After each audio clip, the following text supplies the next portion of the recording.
Ready হয়ে গেছি। তো প্রথমে ভেবেছিলাম রেস্টুরেন্টে গিয়ে খাবো, তারপরে এখন সবার হচ্ছে খুব কুর্মি লাগছে।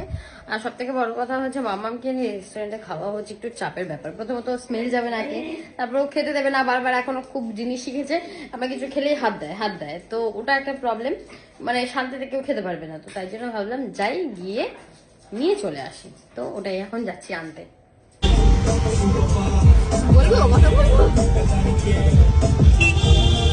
আমরা সে বেরিয়েছি, আর তারপরে হচ্ছে ভাবলাম যে যাই গিয়ে নিয়ে আসি। আর আমরা হঠাৎ করে গাড়ির মধ্যে উঠেছি, কারণ বমি পাচ্ছে, কি অবস্থা। আমরা আবার বেরোবো, পরশু দিন বেরোবো। আমি ওকে বললাম যে বাবা বমি নিয়ে নিতে হবে। আমার গাড়িতে না আগে এটা খুব হতো যে উঠলেই বমি পেতো, তারপর এটা ঠিক হয়ে গেছিল, আজকে আমার হচ্ছে কেন কি জানি। আমরা আস্তালানে এসেছি, এখান থেকে আজকে প্রচুর ভিড়, ফার্স্ট জান, এই তো। আর এই যে আমাদের টকেন নাম্বার কখন আসবে বলেছে half an hour minimum wait করতে হবে।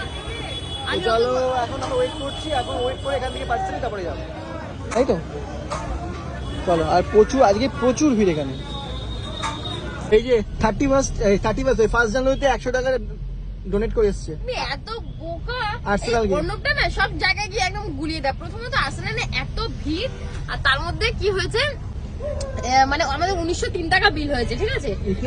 আমি খাবার এই হচ্ছে সব থেকে বাজে একটা ছেলে। এবার ওখানে গেল, এবার তখন 1900 টাকা দিলাম, বললো 3 টাকা চেঞ্জ হবে। এবার আমরা অর্ণব তখন এসছে, এবার আমি বললাম আছে, গল্পতি লাভ নেই না নাহলে বুঝবে না। ও বললো 2 টাকা আছে, 2 টাকা দিল। এবার তখন ও বলছে 2 টাকা আছে, তখন বলছে হ্যাঁ 2 রুপে হি চলেগা, এরকম বলছে। আমি মনে মনে ভাবছি 1 টাকা কম নিল, কারণ বড় বড় জায়গা দেখবি 1 টাকাও কম নিতে চায় না। 1 টাকা কম নিল, আমাকে কি 100 টাকা ফেরত দেবে। ও মা, তারপর আমাকে টোকেনটা দিল, দিয়ে বলে এটা আপনাদের হচ্ছে টোকেন নাম্বার, এরকম বললো। দিয়ে না আমরা গল্প করতে, আর এইটা 5 থেকে একটা কথা বলছে, এই আমরা আমি ওকে প্রথমেই বললাম এখানে পার্কিংয়ের জায়গা নেই, আমার কানের পাশে এসে বলছে এই রায়তা দেবে করিস না, ঠিক আছে। বলছে ওখানে কি বলছে এই রায়তা দেবে। আমি বলছি আমি এসব জানি না। এবার আরে কি বলবো, এতগুলো স্টোরিটা বললি, লাভ নেই। আমি বললাম তারপর আলটিমেট না মনে হয় 100 টাকাটা দেয়নি। আমি ভেবেছি মনে হয় অর্ণব নিল, আর মনে 100 টাকা দেয়নি। পরে গাড়িতে উঠে আমরা দেখছি যে 100 টাকাটা নেই, তখন আমরা মানে দোষটা কার বুঝলাম না, আমার দোষ না, আলটিমেট 100 টাকাটা হারালাম। এখন আমি যদি গিয়ে বলতে যাই, ওরা কোনোদিনই মানবে না, ওরা ভাবে মিথ্যা কথা বলছি। আর আমি এরকম ভাবে, এবার আমি গাড়িটাকে পার্কিং করে যেখানে যাবো নিয়েতেই যাবো, আর আমি এরকম ভাবে না সিনক্রেট করতেও পারবো না। এই মা, আমার কি মানে গায়ে লাগছে, 100 টাকা নষ্ট হলো।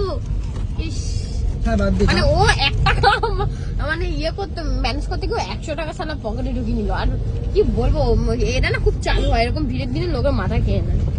আমি আমাদের এখানে পার্সেল রেডি আর্সেনালের, আর এদিকে